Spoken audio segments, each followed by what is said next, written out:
भयानक हवेली का राज गांव के बाहर एक पुरानी और सुनसान हवेली थी।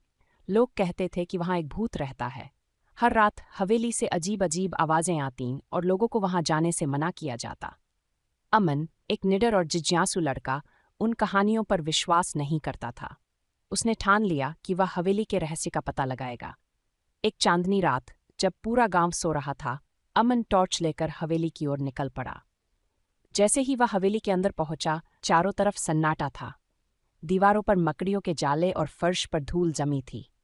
अचानक दरवाजा जोर से बंद हो गया। अमन का दिल तेजी से धड़कने लगा, लेकिन उसने खुद को शांत रखा। वह धीरे धीरे आगे बढ़ा। एक कमरे में उसे किसी के फुसफुसाने की आवाज़ सुनाई दी।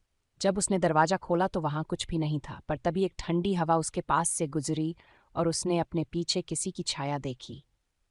डर के बावजूद अमन ने छाया का पीछा किया। वह एक बड़े हॉल में पहुंचा जहां एक पुरानी तस्वीर टंगी थी।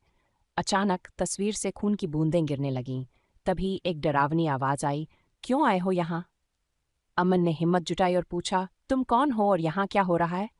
तभी एक सफ़ेद साया उसके सामने प्रकट हुआ। वह एक बूढ़े आदमी का भूत था। उसने अमन को बताया कि वह इसी हवेली का मालिक था, लेकिन लालची रिश्तेदारों ने उसकी हत्या कर दी थी। उसकी आत्मा को शांति नहीं मिली, इसलिए वह यहाँ फंसा हुआ था। अमन ने वादा किया कि वह इस सच्चाई को सबके सामने लाएगा। अगले दिन अमन ने गांव के लोगों को पूरी बात बताई। लोगों ने हवेली में पूजा करवाई और उस बूढ़े आदमी की आत्मा को शांति दी। उस दिन के बाद से हवेली से कोई अजीब आवाज नहीं आई और वह जगह फिर से शांत हो गई। अमन की बहादुरी की कहानी पूरे गांव में मशहूर हो गई। समाप्त।